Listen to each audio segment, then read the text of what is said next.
Good afternoon, colleagues, and thank you so much. Let's give up 1 minute and then we'll start. Thank you.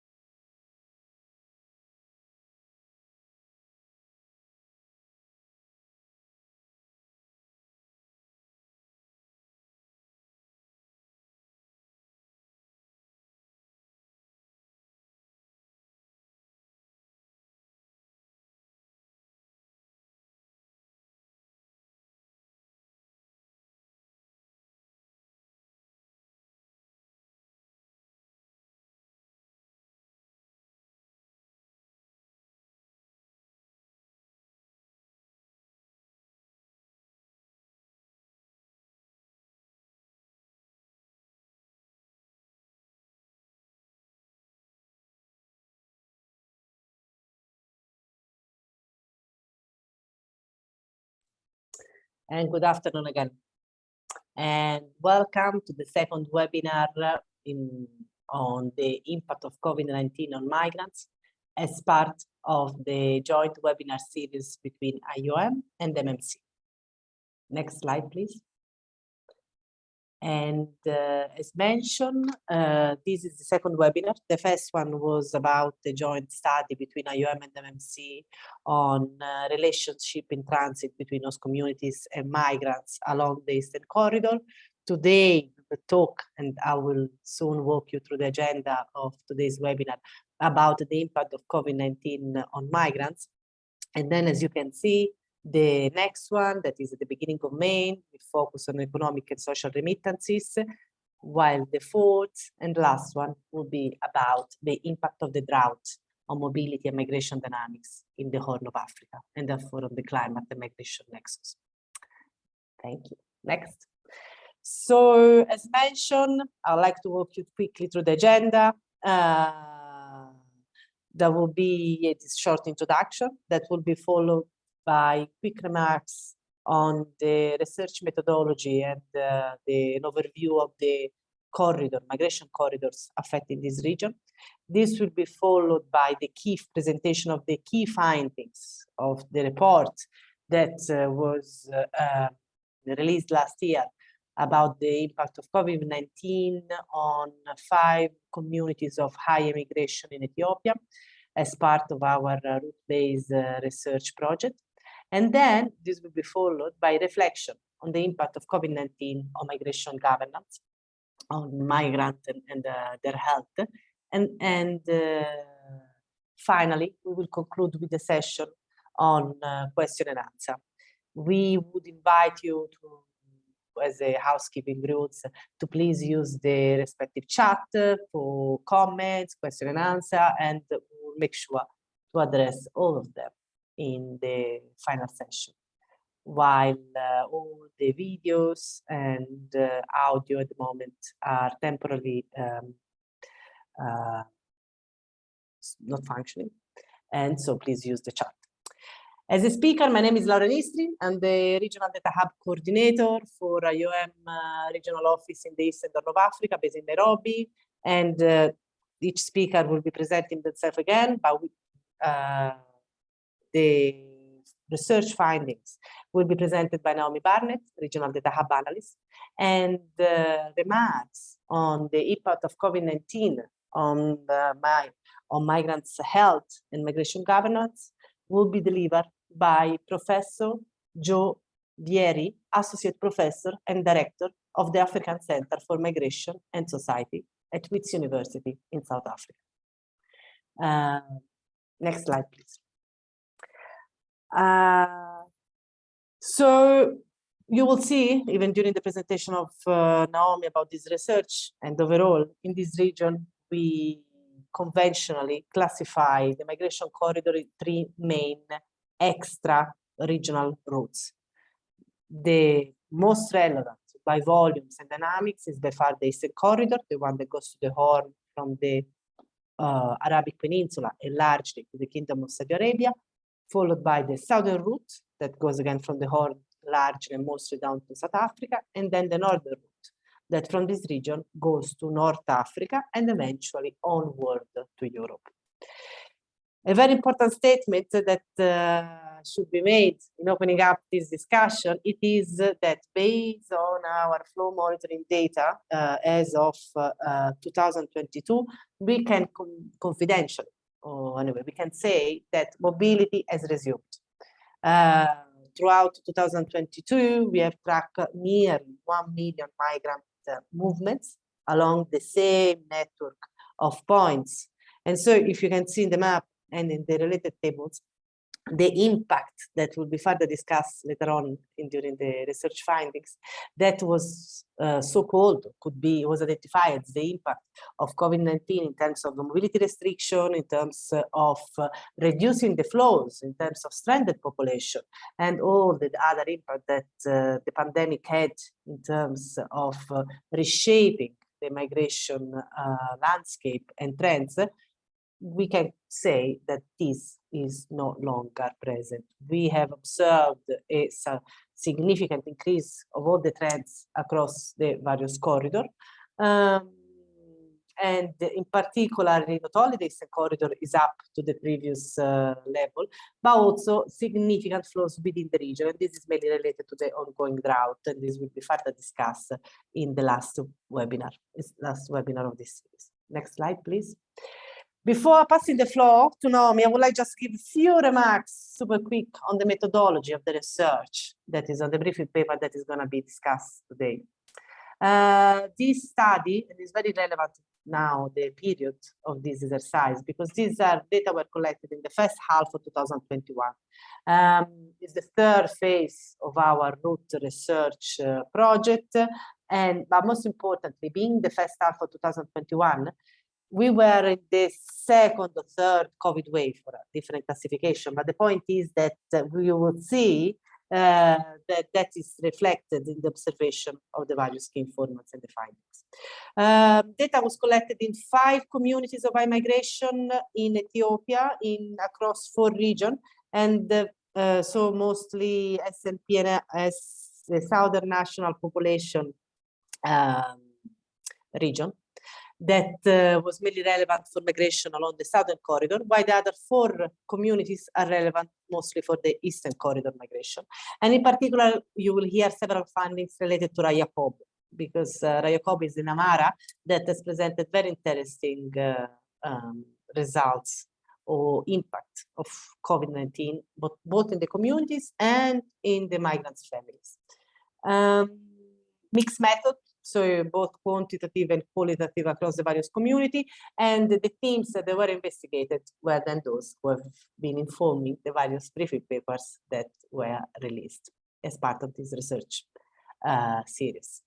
And on this, I'd like to Naomi, who will walk us through on the key findings on the COVID-19 paper. Thank you so much. And please use the chat. I'll go back to it while we talk. Thank you. Thank you, Laura. Hi, everyone. My name is Naomi Burnett, and I'm the research officer in the Regional Data Hub. And I'll be presenting some of the key findings from the COVID paper that Laura just introduced to you. And I'll actually be turning off my video because I'm getting a notification that my internet is having an issue, but I'll turn it on again when I stop sharing the presentation.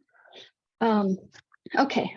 So I'll start by giving you a brief overview of the impact of the pandemic on migration in the region more generally. Oh, there we go. More generally, the first cases of COVID-19 were identified in March of 2020, and over 1.1 million cases have been confirmed in the region by the end of 21.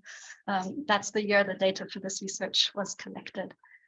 In response, governments across the region and in transit and destination countries began to impose numerous restrictions on travel, including lockdowns, temporary border closures, and I'm sure you're all well aware of these. And these measures drastically reduced the number of movements that we saw in the region. Mobility restrictions not only affected the number of migrants along these routes, but also gave rise to new trends. For example, many Ethiopian migrants traveling to Saudi Arabia found themselves stranded in places where they couldn't continue their journeys.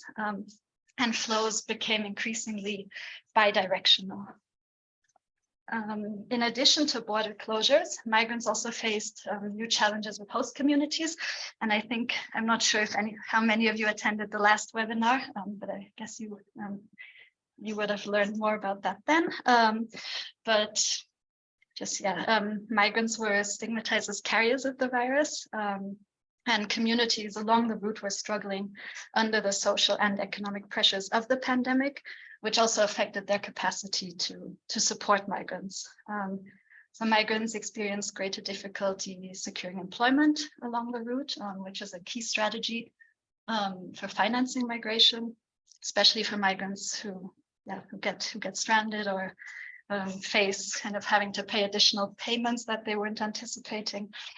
And also they had limited access to essential services, including health services.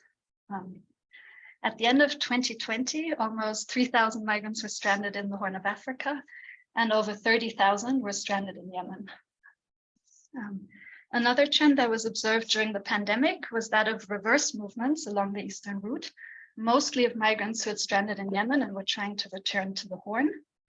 And since 2020, we actually continue to see migrants returning from Yemen to the Horn, and we recorded over 13,000 of these returns to Djibouti and Somalia in 2022 alone. And if you have a look at this, the graph on the slide, you can really see how kind of reverse movements peaked as COVID hit the region.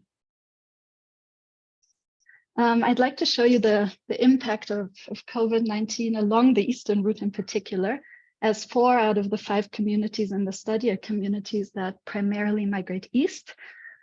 If we look at this graph, we can see the movements tracked by DTM along this route from 2018 through 2022. And if you look at 2020, in particular, you can see the drastic reduction in overall movements during the early months of the pandemic. And the eastern route actually saw the largest decrease in movements of all the routes in our region. After decreasing significantly in 2020, movements gradually increased again towards the end of the year, as government started lifting some of the mobility restrictions that they'd put in place. And in 2021 and 2022, as Laura has mentioned, movements have steadily increased. And as of now, they're almost at pre-pandemic levels along the eastern route. Okay, so now that I've set the scene, I'm going to zoom in on our 5 research communities. KIs in all assessed areas indicated that COVID-19 related measures and restrictions did greatly affect their community in the early months of the pandemic, as inhabitants feared the disease and many preventative measures were adopted to curb its spread. This included business closures, market closures, and the prices of basic goods reportedly increased quite dramatically due to supply issues associated with increased transportation costs. Increased transportation costs were actually mentioned particularly often as having impacted livelihoods during the early days of the pandemic. And costs increased because public transport vehicles weren't allowed to operate at full capacity. And this increased cost prevented some farmers from selling their products at local markets. Increased transportation costs were also emphasized as having had negative effects on individuals whose livelihood depended on moving between locations. So that would include traders and daily laborers. And these were reportedly often not able to afford these costs and thus unable to work and support their families. It's important to note, however, that KIs in all study locations emphasized that the impact of COVID-19 on their communities was actually quite short-lived, and restrictive measures were lifted fairly quickly again. So community life normalized quite rapidly. And at the point of data collection, so mid 2021, 70% of households self-reported that the living standards in their community were not affected by the pandemic. Survey data also show that the 5 communities in our study were impacted at varying degrees, and that rural areas were actually less severely impacted than urban study areas. So surveys indicate that communities in which a majority of households live in rural settings, so communities where households are mainly sustained by self-owned small-scale agricultural activities, as is, for example, the case in our communities are the Dare and the Rare, overwhelmingly reported by the community being completely unaffected by the pandemic. But the impact of COVID was perceived as deeply disruptive in Rayakobo, the community Laura pointed out to you earlier, where almost half of the surveyed households reported that more than 30% of individuals living in the area lost their job, and over 30% of businesses and shops were forced to close. 65% of households in Rayakobo actually reported a worse situation in the community compared to pre-pandemic times. And this is interesting because it was an area that and surveyed households in this area actually show much lower ownership of land, then more dependent on animal farming and small trading activities, and also receive significant income from remittances. Now, I'll talk more about the importance of remittances in a later slide. I would like to caveat here though that the severe impact of the pandemic on Rayakobo has likely been compounded by other stressors that have also impacted the area over the last decade. Rayakobo has seen frequent hazards, including locust invasions, flooding, droughts, and has severely reduced production and high food insecurity. It's also located in Amara region, and so Rayakobo lies in close geographical proximity to the conflict that erupted in northern Ethiopia in 2020. And the community also reported the presence of IDPs in the community at the time of data collection. Okay, now I'll zoom in even further from community to household level. So actually only 1 in 4 households report in living standards due to the pandemic, with only 7% reporting a severe worsening of their situation due to the pandemic.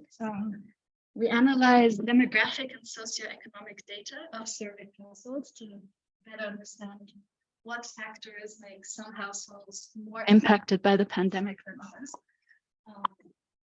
And household size appears to be relevant here in explaining changes in living standards, with bigger households exhibiting higher levels of resilience to living standard deterioration than smaller households. Sorry. This is particularly the case in households with diversified income sources, which seem to make them more resilient to external shocks. We also found that single-headed households were slightly more impacted, as well as households where the head of household had a higher level of education. High levels of education tend to correlate with employment or business ownership, both of which were directly affected by COVID-19. Amongst the households that experienced a worsening of their situation, job losses and business closures seemed mainly concentrated among households where the head of household was regularly employed, owning a trade or business, or working on a daily wage basis. And on the contrary, land ownership seems to represent a source of livelihood stability. Key informant data actually corroborated the survey findings on this, as KIs in all communities reported that certain employment sectors were hit much more severely than others, while traders and farmers relying on selling crops were impacted in the early weeks, as I mentioned earlier in the presentation, by problems transporting their goods and market closures. These challenges reportedly resolved themselves fairly quickly. But individuals who were particularly impacted were teachers. Some of our communities reported that schools were closed for more than 6 months. Individuals working in factories, daily laborers, and also those in the hospitality business. So those working in cafes, restaurants, hotels, etc. We also examined coping strategies to deal with the impact of COVID-19 and found that households actually adopted a variety of coping strategies to cope with this economic fallout. And kind of the most common strategies were cuts in food expenditures, cuts in like food consumption patterns or changes in the patterns, and resorting to savings or selling family assets.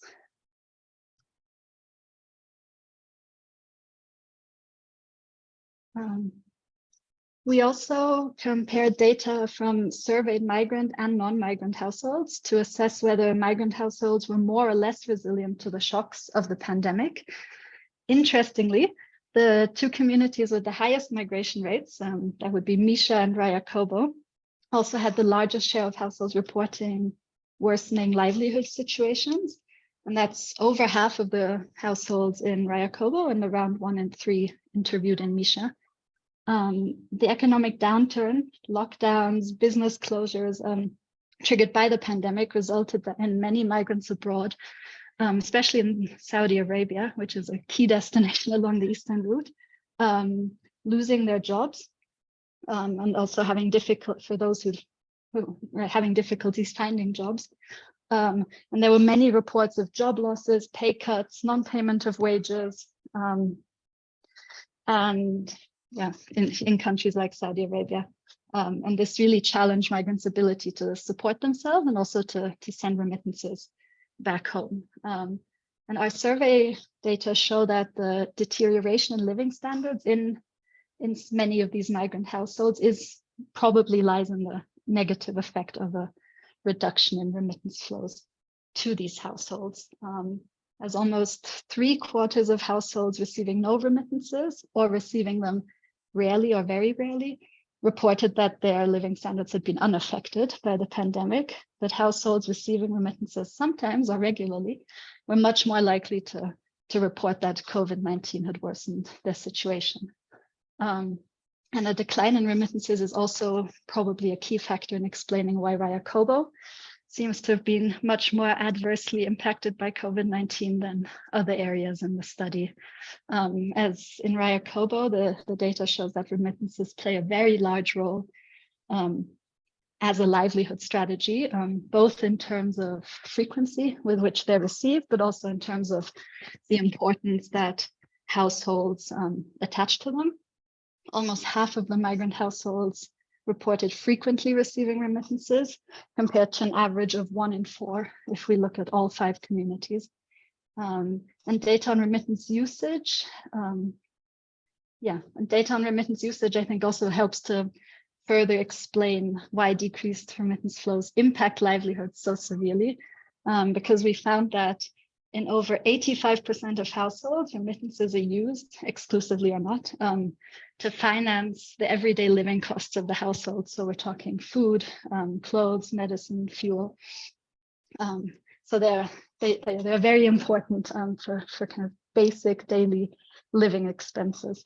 And yet these findings were very interesting to us, because if you look at remittance literature, we often see that remittances are kind of seen as very key to household resilience in times of crisis. But our data actually suggests that when you have a crisis that's affecting both the remittance receiving country and the remittance or the host country, households that are very reliant on remittances may actually end up being more vulnerable than those for whom remittances are maybe not so much part of their livelihood, their daily livelihood. Yes, and as Laura mentioned, there'll be another webinar in May on remittances if that's a topic that interests you further. So economic challenges and crackdowns on migrants in host countries that I've already mentioned also led to a sharp rise in migrant returns during COVID-19, and evidence suggests that returnees often faced additional challenges reintegrating into their communities socially and economically. While outward migration from all communities reduced, at least temporarily, KIs in all communities reported witnessing a sharp increase in returns.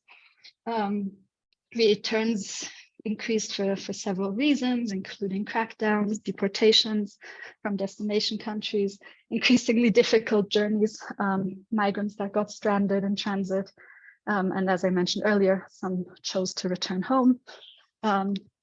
And our data show that these returnees seem to have experienced more challenging return environments due to the pandemic.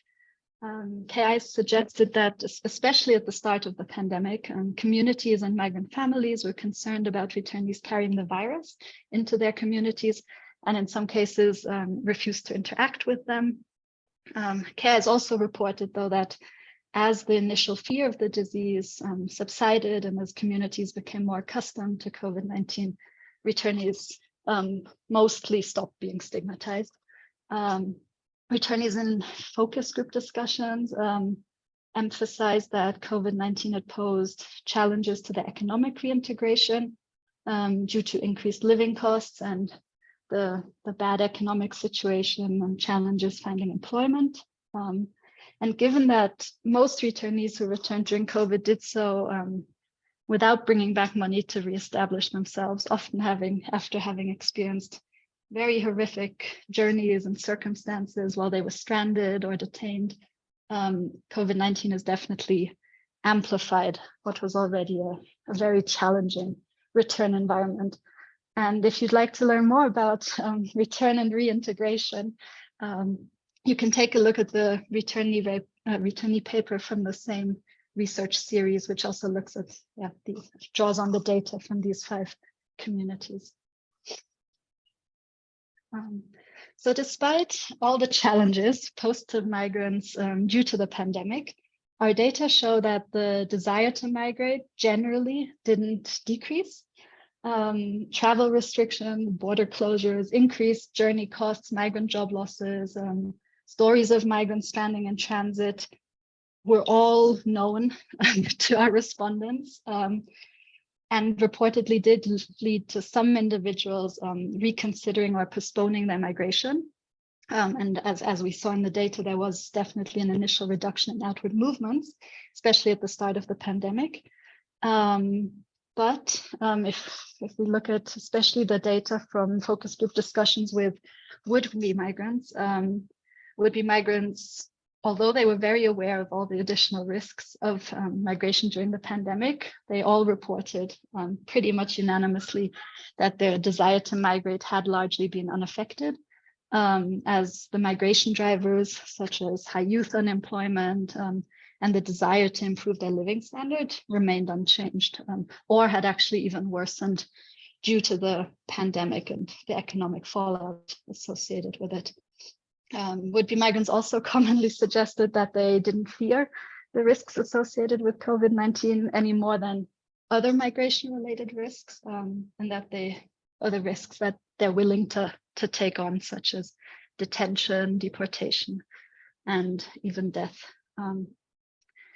These findings strongly echo findings from previous research we've conducted along the Eastern Route, where participants have over and over again explained that they either don't engage with risk information or are not swayed by risk information because of the strong assumptions they have about the perceived benefits of migration and the strong drivers that are pushing them to migrate.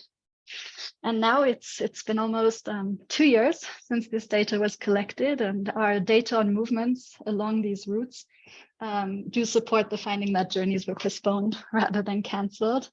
As I showed you earlier, movements along the eastern routes were close to pre-pandemic levels again in 2022, and actually exceeding pre-pandemic levels if we take all 4 migratory routes in our region into account. And movements have continued at high levels in the first 3 months of 2023 as well. And with that, I'll hand the floor back to Laura. Thank you.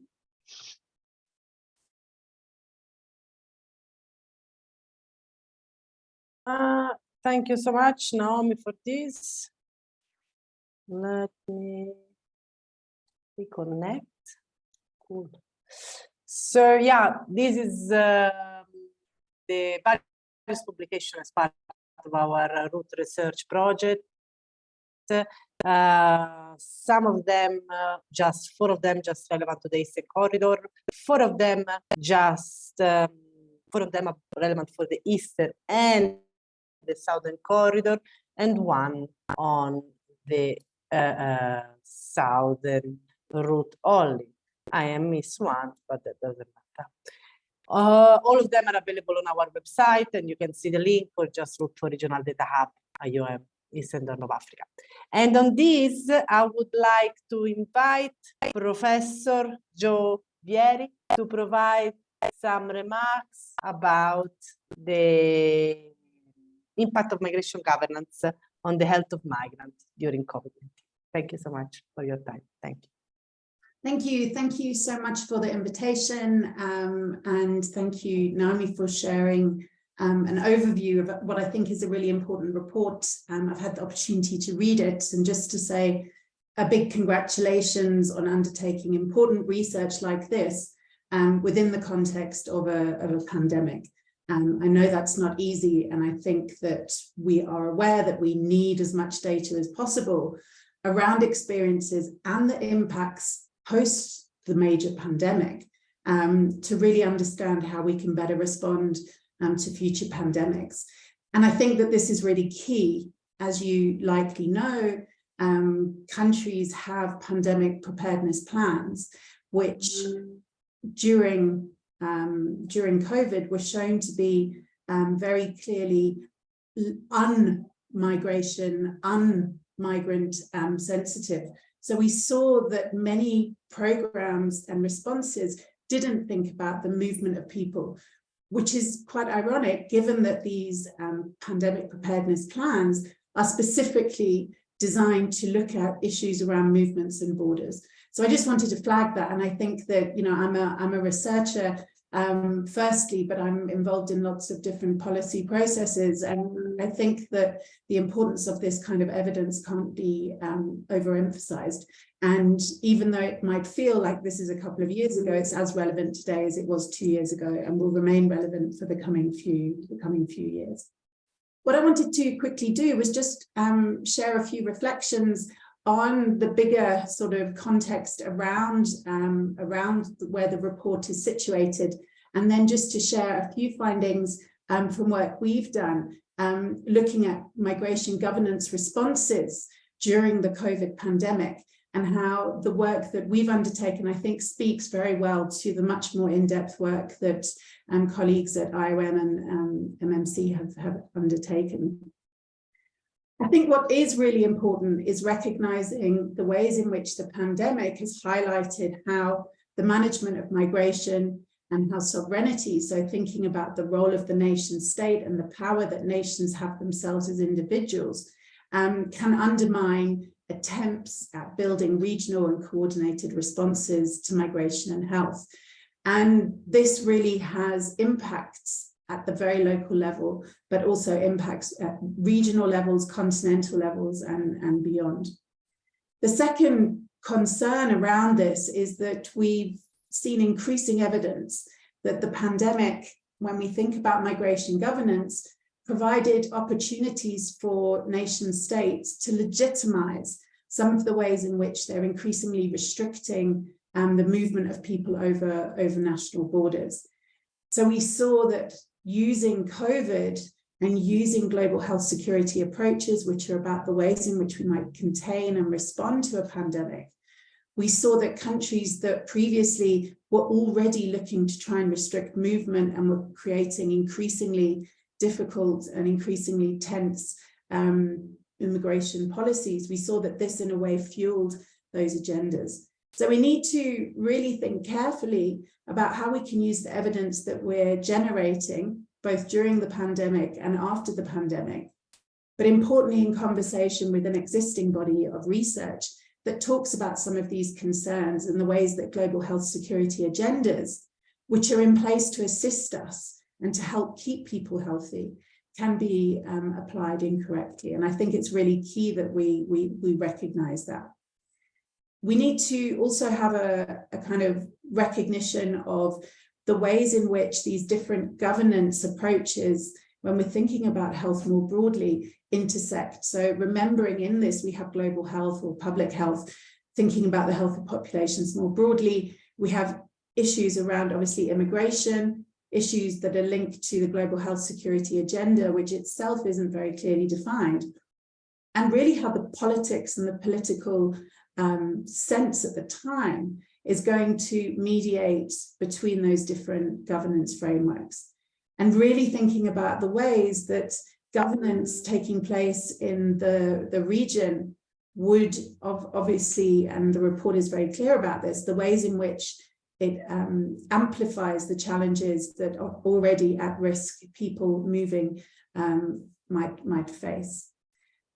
So I'm aware of time, but I just wanted to share a couple of key findings from work we've done that I think, like I say, talks hopefully to the report, and perhaps is a way for us to think about how we can situate reports that are done that focus in and make sure that those can also talk to work that's looking at broader governance structures and vice versa.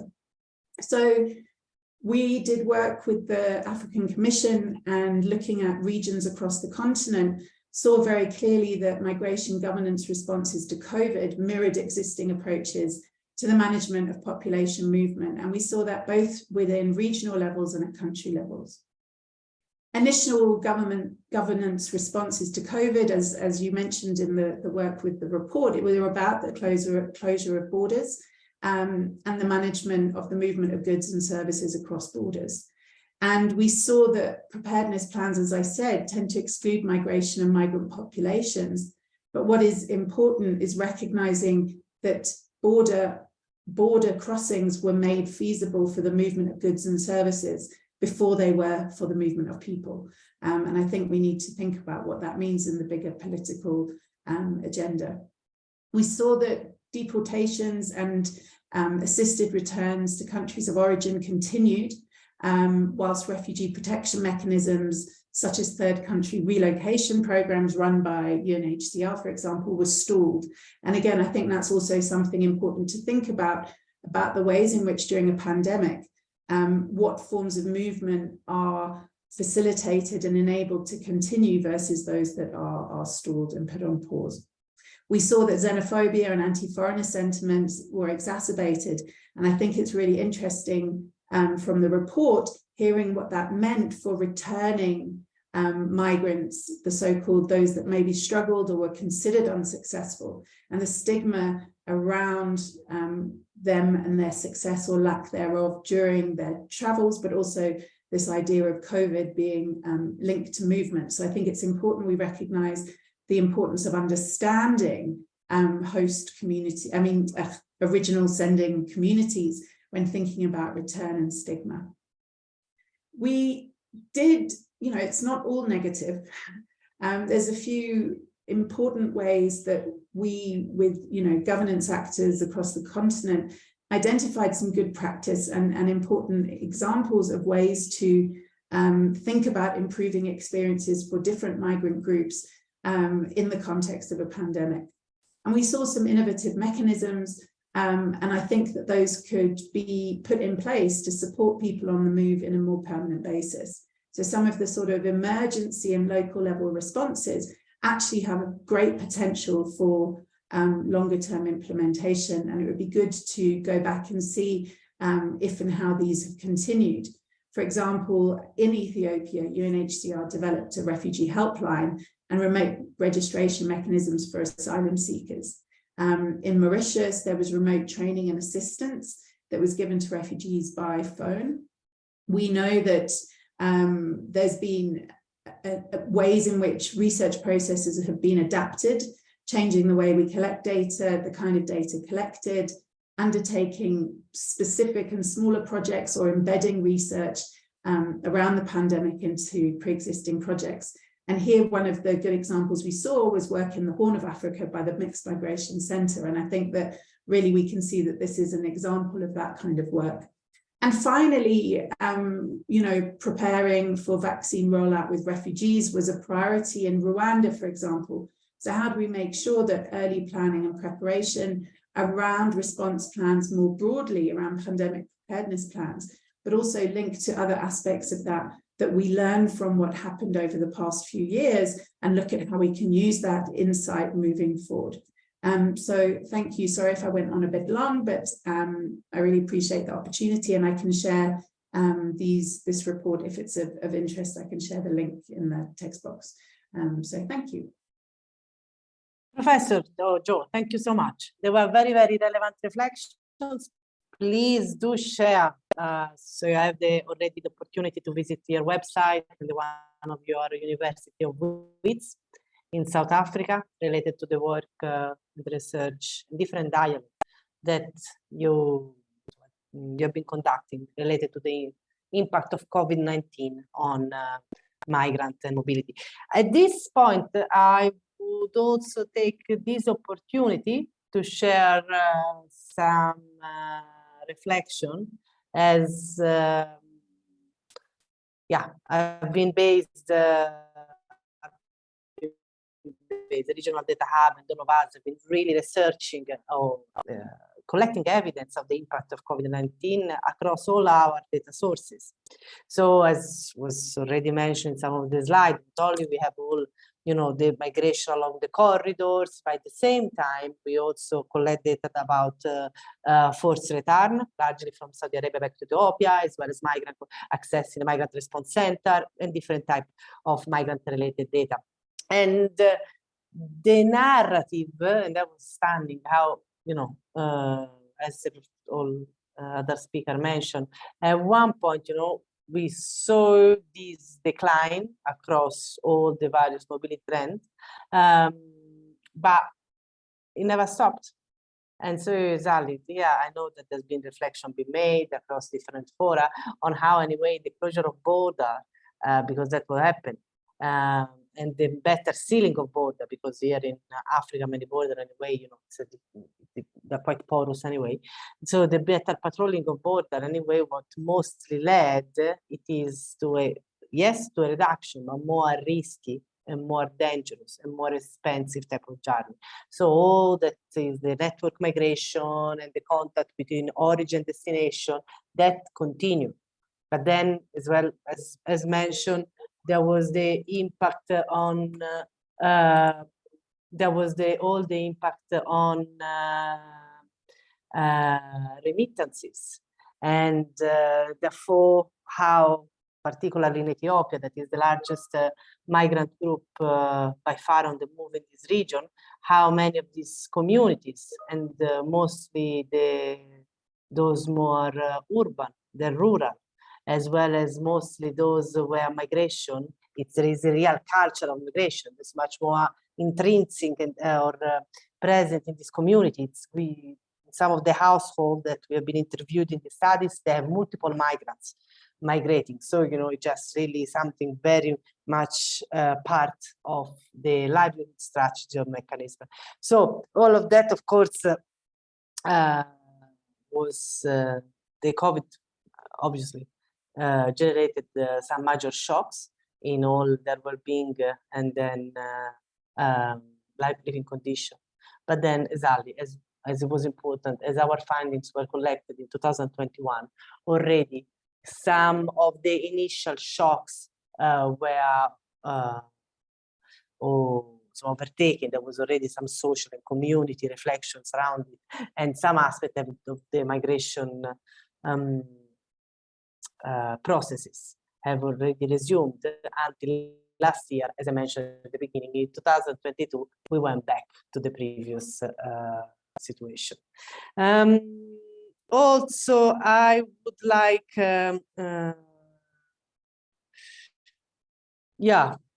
very important also the reflections that were made from both speakers about how COVID interacted again, in unexpected, bizarre way on in very complex processes such as return dynamics, and therefore already these migrants at the onset of the pandemic found themselves under double stigma, not only as the usual, as much as can be upsetting stigma of the fact of returning, most often deported or not able to reach destination, and therefore having maybe created further debts and constraints to the families who have supported them in the journey, whether because they have to pay ransom or supported them to move forward. But then they were really witness, I believe, the carrier of the virus. There are some other interesting evidence of some research done at in Ethiopia at the onset of the pandemic, of really some migrants that they were not allowed to go back to their communities of origin. So many of these are no longer there, been assumed, but many of these dynamics, in a way, there is a lot to be reflected to learn in similar situation as this would maybe materialize. And finally, one last remark on the very good innovative example mentioned by Joe on the fact that there were also, there is a lot of lesson learned that can be taken, and many other researchers, scholars, and even institutes are working on it, of this pandemic. But maybe another example of a good practice that was designed during the pandemic and now is continuing nowadays. So for instance, many of the return and integration assistance during the pandemic was, not during the pandemic, sorry, before the pandemic, many of these programs were provided in kind assistance and therefore helping migrants to establish their livelihood, their communities of origin through micro business, helping them to understand which type of employment or opportunities would better fit with their skills and profile. And given the fact that during the pandemic, it was very hard, not only, of course, many, as mentioned, of the return movements had to stop or were significantly decreased. But then anyway, there was no possible to implement any longer this reintegration program in terms of the same kind of systems and procurement, and just having assets and other items getting into the country. And therefore, the decision in coordination with the government to switch to cash assistance.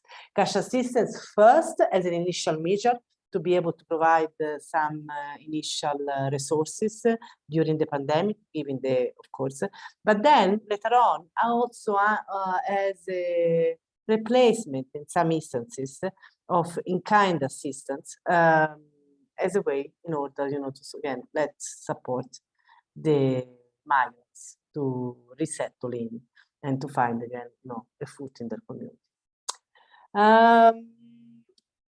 I can talk for longer, but I think I will stop here. I don't know, I don't see any comments on that. Or maybe I would invite the other speaker for one last comment before closing. So maybe over to you, Naomi, if you wish to add any reflection or any other. I mean, you've already delivered quite a rich presentation on the findings. But exactly, all of this is online, and we have even other analysis related to the impact of COVID on mobility restriction mostly. That is an initiative that was launched by IOM, that was the monitoring of the point of entry and therefore the different type of mobility restriction that they were enforced across the various border points. And even that, we have quite a rich production of reports that show how the gradual, how more measures and more point of border were closure, and then at the same time, how more health measure and policy restriction were enforced, and how that were gradually being lifted. So at this point, then I would like to give the floor to Joe. Should you have any final remarks to deliver? Thanks very much. Not really, but just to really emphasize, I think how another sort of reflection from the past couple of years has been that many people involved in research have better connected.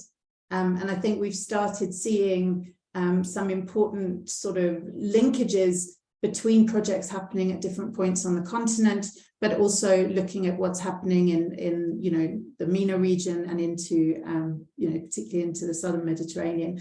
And I think that's something that we need to work hard as colleagues working in the research space. I'm including myself in this. That to try and maintain those contacts and those connections, and the ways in which I think that colleagues who perhaps previously didn't think about health in their research when they were looking at issues around migration and migration governance were forced to think about health. And I think it's created a different awareness around how and why structural factors, particularly looking at governance, at laws, at racism, at xenophobia, affect the health and well-being of people.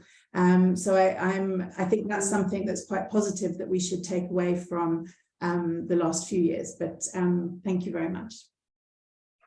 Thank you again. And in fact, thank to Ayla, who unfortunately cannot join us today because she's in the United States. Ayla is the head of the Mixed Migration Center in the region, who was the one who facilitated us to get in touch and to be part of this webinar. So on this, I would like to thank all the speakers, first of all, for their time, for dedicating time and preparing for their intervention. And as well as thanks the participants. As mentioned, this is the second of this webinar series, so please stay tuned. We will be sending reminder, but other two are coming, and they are all very, very, very relevant. One on social economic remittances, that is key, very important in this region, remittances, and as well, of course, one on the migration and climate nexus. So thank you again. Have a lovely rest of the day, and definitely be in touch soon. And thank you so much for your time. Bye. Thank you so much. Too. I very much appreciate it. Thank you.